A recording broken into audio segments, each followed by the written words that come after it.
ideas we jointly agree on and utilize derivatives to enhance portfolio returns. If you'd like to know more about the service, please contact 1300 614 002.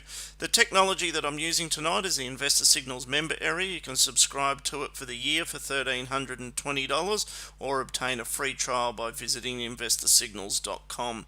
The table up on screen we've looked at in previous weeks. Just to refresh your memory, the focus is Q3 earnings, which means that we're only a few weeks away from US earnings coming through for the third quarter, and I'll just move to the next slide where we're looking at this closer up.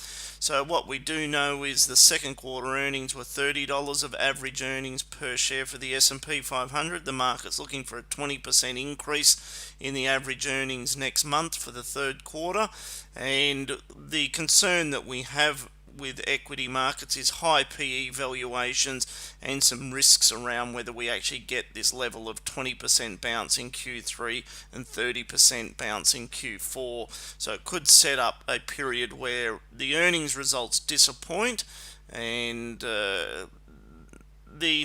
the high PE stocks continue to struggle in the market, and we'll look at that further as we go through tonight's presentation. The focus of the thoughts around the market is the rollover in the technology sector in the Nasdaq. So we've got that trading below our average, and I'll look at that chart as we start moving through the stocks this evening. The backdrop is Nasdaq's gone parabolic in recent months, especially following obviously the sell-off in the March COVID period, and the PE valuations at 100 or 150 times earnings are just extremely stretched, and we've spent a fair bit of time visiting this. We're seeing the VIX, or the volatility index, start to pick up at the moment. Gold continues to remain strong. If you'd like to know more about our products, please visit our website, and part of that includes our model portfolio service, which I'm happy to explain more to you over the phone. Starting this evening with the Nasdaq, and let's have a closer look at what's happened. So over the last 10 days, the Nasdaq's broken below the moving average and continues. We had this period here where it really popped above it just for on the open, but then closed back below, and we continue to see that. And in pre-market at the moment, US equities are down anywhere between sort of 1.5% to 2% at the moment, and likewise throughout Europe, and similar trends in Asia today. So the downside pressures there in equity markets, and this is something that we've been calling for a while now. So if we move through some of these stocks, we see the S&P 500 also below that 10-day average. And likewise with our market, we had the overhead resistance at 6,200, and the index is now moving lower. So let's just go through that hedge basket that I've been talking about on the blog and in prior weeks' recordings. So the SNAS is the ultra short Nasdaq. So this is similar to BBOS or BBUS, which is 2 times leverage to the short side. The other way of benefiting from this move in the market is BBUS. So having exposure to this, we've seen it move from roughly that 180 level now up to almost 220. At the same time, we've seen BBOS, which, if you're not familiar with these are inverse ETFs. They go up in value when the market goes down. So we can see here the BBOS has rallied from 750 up to 877. So getting a little bit further outside, well, you've got the Bear ETF, which is 1 times on the XJO. So this is if the market goes down 1%, this goes up 1, and we're seeing that move from that 1150 up to 1215 range. Another thought just to consider is, do we get a strengthening US dollar? And you're starting to see the euro weaken at the moment, but we could see the Aussie dollar pull back if the US dollar rallies in a risk-off phase. So this is a short Aussie dollar ETF, the Yank. So I've just flagged there that we may be looking at support at around that sort of $10 to $11 range. Obviously gold, we continue to like that as a theme, but I wouldn't be surprised that if the US dollar rallies, gold initially struggles, but if the selling picked up in velocity, then we probably get another move higher in gold. And then within the sort of US equity market at the moment, the sector that seems attractive and an area where money will likely rotate into is the biotech. So this Cure ETF's been something I've been talking about on the blog here. It's moved from 53 up to 60, and it seems feasible that we trade into this 62 sort of dollar range thereabouts. So they're all ideas for you on the hedge side of a portfolio. Tonight we're going to move through the ASX 100 stocks, and I'll just comment on the names and the levels that you want to mark out on your charts and have a think about. So starting with TPG, the telecommunications sector is likely to hold up better than many areas of the market. So TPG at around $7 I think is a reasonable risk reward proposition. Sonic Healthcare I like, but up at around $33 it is starting to get expensive, and they're likely to deliver flat earnings growth over the next 12 months. So maybe sell covered calls or simply just take profit up where it is at the moment. AusNet Services under buy signals, well supported there at around $1.85, but not something that's really, it's in our model, but we're not holding a large exposure to it in client accounts. Flight Centre not doing there at the moment. Spark Infrastructure under algorithm buy signals, and I've just put the support in there just a little above $2. Cube Infrastructure Cube Holdings I should say. So this is port, rail, infrastructure, transport business. Obviously one of the main assets, Patrick Port business, at around 250 there.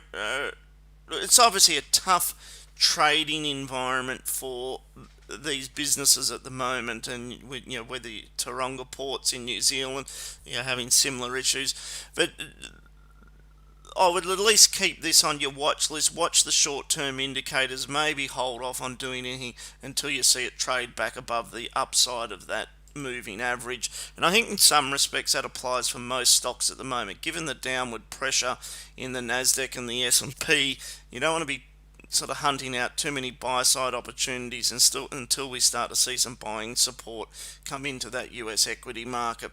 Brambles I quite like, and I still think that's a buy on the dip and a fairly safe area to continue to think about having exposure. A2 Milk at around $16 should find support, but it is on a high PE and not paying a dividend, and that's an area of the market that's obviously under pressure a bit at the moment. CSL continue to like this within the healthcare space. When you think about this, delivering 10% earnings growth, trading on a 1% dividend yield, versus Apple delivering 4% earnings growth and trading on 0.5% dividend yield. So that to me captures the valuation issues that the US equity market still will need to balance out, and whether it does it all in one move or whether that's kind of we get a bounce higher and then another leg lower over the coming months. But certainly at the moment, US equity market under pressure and below the average. Healthcare is a fairly defensive place to think about allocations in the market. Answer we don't mind. I think the range here is 33 to 35, so it's under buy conditions. It's a stock that's just recently triggered a buy condition, as has ASX. I've spoken in detail about how transaction or market volumes, especially within that derivatives area, has dropped away. And for that reason, I think we're looking at flat earnings over the next 12 months. So if we just think about this in terms of 50% of this recent move here, maybe the range becomes 77 to 80. With any of these long positions, you just need to think about the position size, and you only want to be scaling into them in small allocations to start with a sort of an awareness of sort of that band that I have on the chart. Ramsay Health Care, I like this. I think the downside risks are fairly low here, so owning and selling covered calls makes sense. JB Hi-Fi further to correct.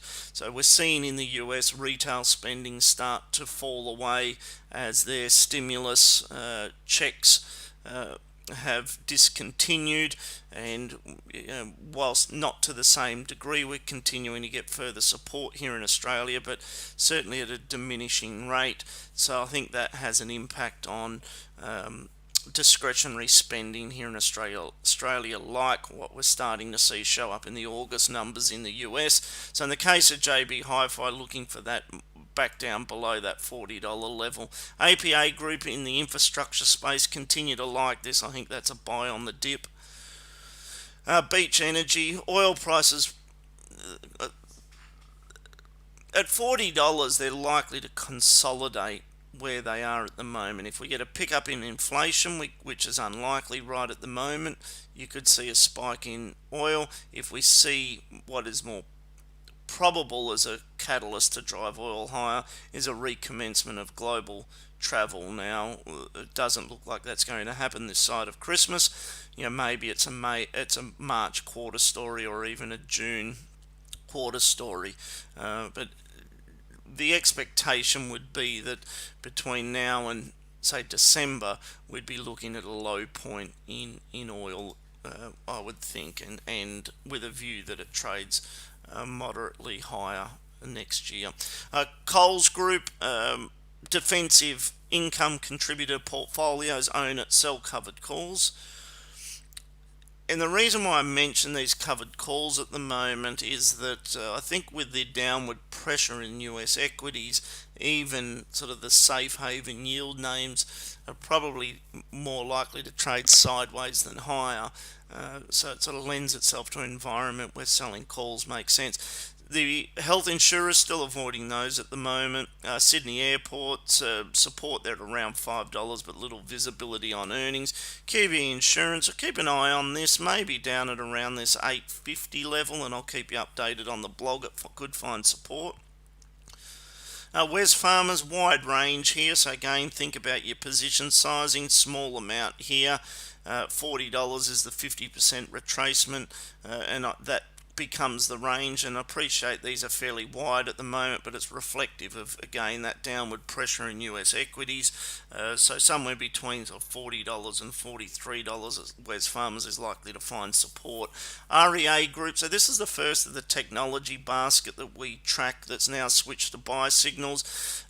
Again, given the backdrop of the weakness in the Nasdaq, it may be a little early to take action on this at the moment, but I've set a wide range there between say 100 and 107, looking for this to sort of find support, and here we'll continue to watch the short-term indicators, wait for the Nasdaq to trade above that moving average, and then there's an opportunity to think about some of these local technology plays. That same commentary applies for Appen Limited, so maybe around that 27 to 31, but wait until the Nasdaq trades above. Likewise with Computershare, coming into a buy signal here at around this 1170, but not willing to do anything there until we really see the Nasdaq trade above. ResMed, our target there was around $22. It's broken that prior low, and I think we'll see that level traded, and at which time we'll then revisit this stochastic, wait for it to be moving higher, and take a look at that. But at $22, ResMed's probably a reasonable risk reward. It was certainly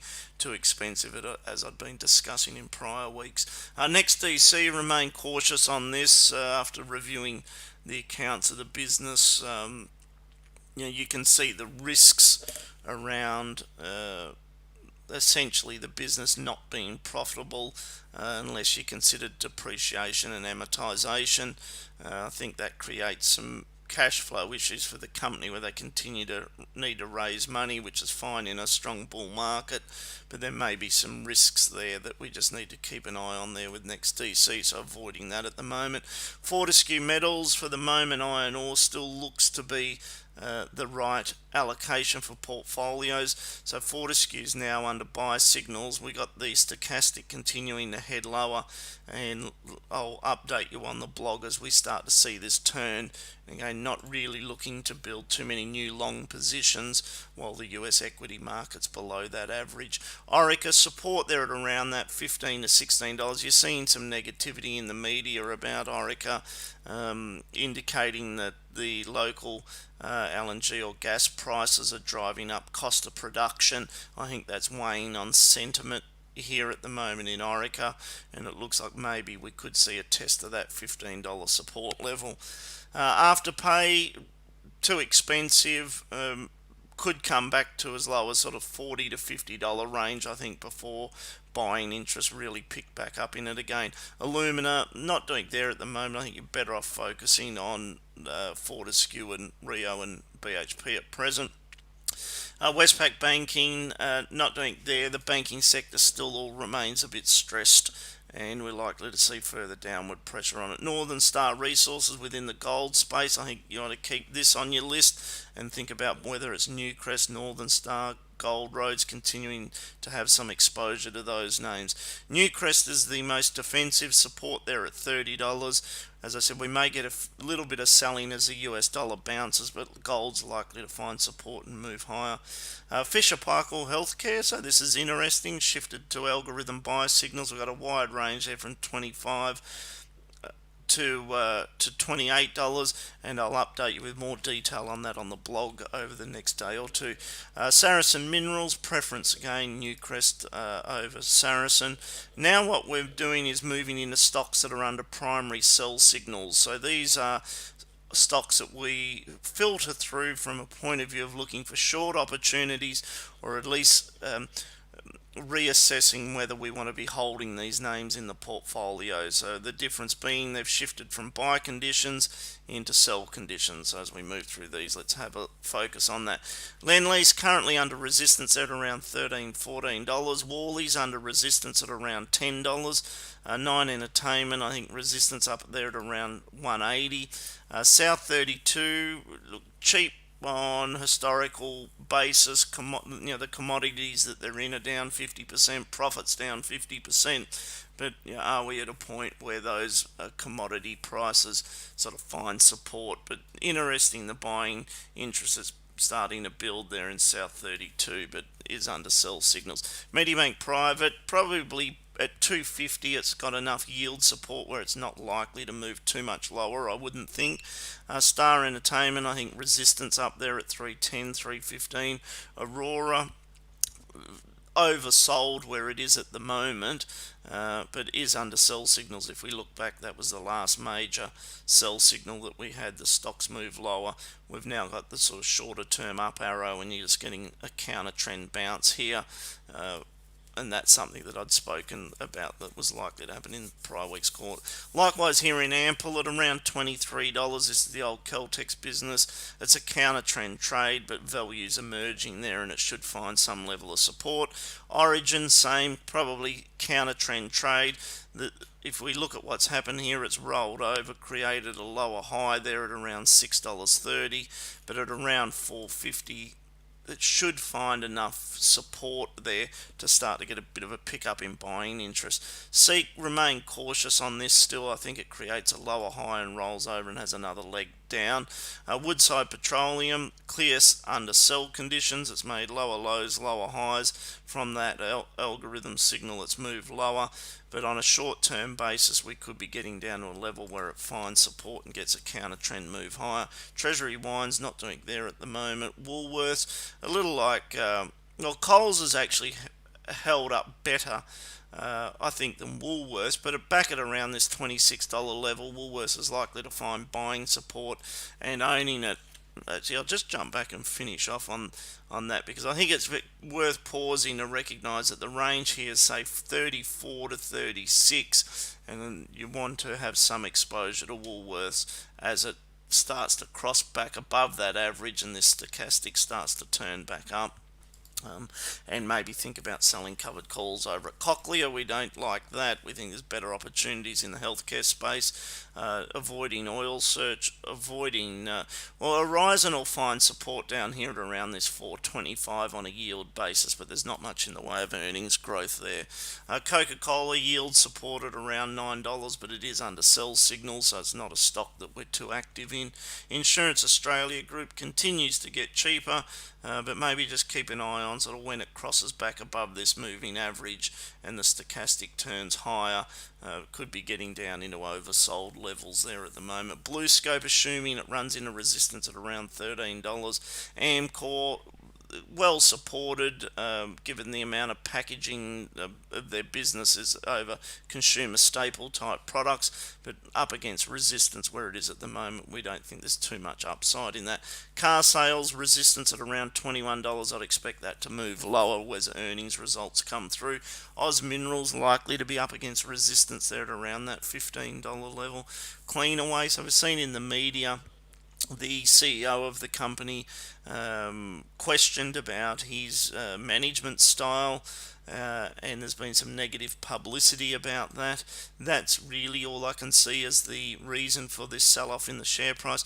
We're likely to see this shift to buy signals maybe this week, and I'll update you on the blog as that occurs, but watch this stochastic looking for support and for that to turn higher, so add Cleanaway to your watch list. Goodman Group up against resistance around that $18-19 level.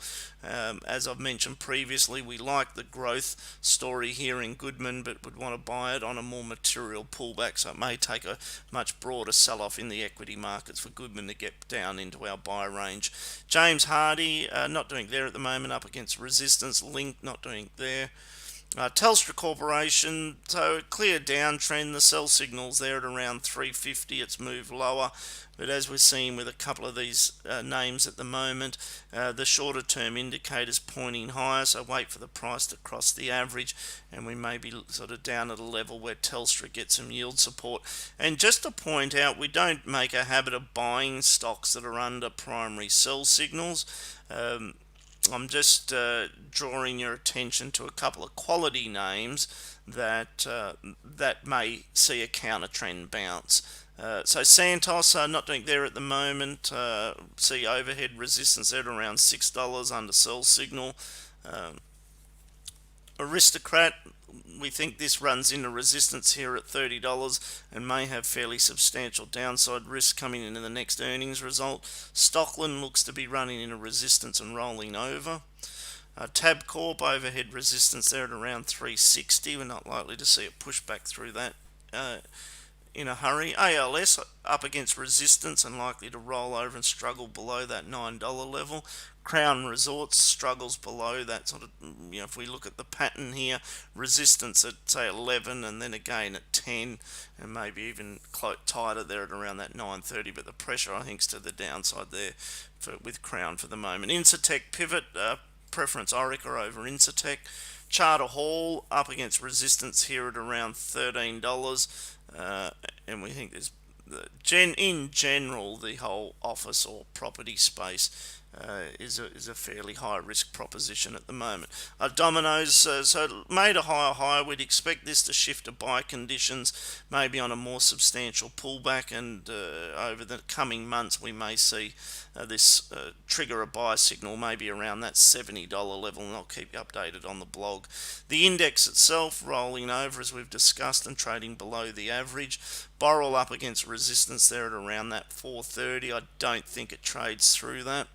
Transurban, take a look at this on a more significant sell-off. We're looking for this to get down around 1250. It didn't touch there last time, but on this next leg lower, to me that's about where the yield support is for Transurban, is around that 1250 level.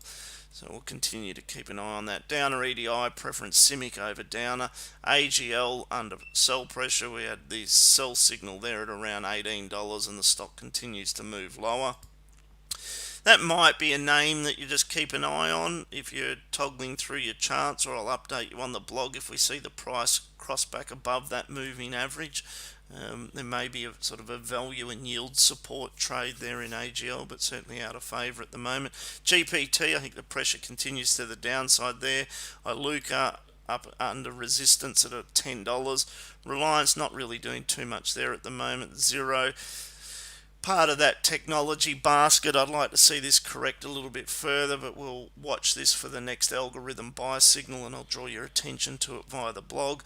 The regional banks all under pressure. We had the last sell signal there at around $8 and moving lower. Macquarie, so this is one that overhead resistance at around 130. We've seen them provide updated forward earnings guidance of contraction in earnings in the order of 20 to 30%.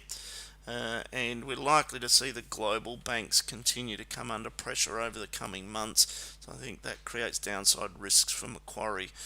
Rio, resistance there at around that $100 level, but for the moment iron ore prices are well supported, so we expect Rio and BHP to mainly bump sideways. Bank of Queensland, I suspect that this is in trouble and has another leg lower. BHP up against resistance at around this, a little like Rio, bumping up against the resistance, but the downside risks for the moment seem fairly contained, so we'll just keep an eye on that stability in the iron ore market. Suncorp, the trend here is negative, lower lows, lower highs. The last sell signal there was at around $11. The stocks continue to move lower, and we're avoiding Suncorp. ANZ moving lower. CBA moving lower, so this is one of the stocks that highlighted on the short side of the market, created overhead resistance there at around $76. It's now sold off about $13 since then, so almost 20%, and continuing to move lower. So that 20% correction in CBA is in line with the major banks, for instance like Citi Group is down a little over 20% now with the last few days of selling. The major global banks are all off in similar magnitude to CBA. Vicinity not doing there at the moment. NAB under pressure, see that moving lower, and so one of the themes that we've spoken in detail about is the risks for the local banks in having to do further capital raising, maybe towards the back half of this year, and a continuation of tougher times as far as dividend distributions go. WiseTech not doing there at the moment. Challenger not doing there. Altium, resistance up there around $35, not really looking at tech stocks until the Nasdaq finds support. Altium seems to be a good quality business, but at a high price, resistance at 37, and not doing there on the buy side at the moment. Mirvac not doing there. Evolution not doing there, preference Newcrest over Evolution. AMP continues to move lower. Scentre Group, the tough environment for these retail shopping malls. Magellan Group, overhead resistance at around 65, moving lower. Qantas, $3.80 resistance, moving lower. Atlas not doing there at present. Dexus, we have so Dexus has just had this recent sell signal there at around that $9.30, and we've seen the correction lower in the share price, and there we are back to TPG. So the real theme is on the buy side of the market, it's really about telecommunication, healthcare, biotech, gold stocks, infrastructure, especially where there's support from government spending, and to continue to think about that hedge basket that I presented at the beginning of the recording. So just to finish off tonight, the focus really is the leading indicator here. The Nasdaq is trading below the moving average, as is the S&P 500. So for the moment, you just want to be cautious on the long exposure in your portfolio and be running some type of hedging that captures that basket that I indicated earlier. If you'd like to know more about the strategies presented this evening, please give me a call on 1300 614 002.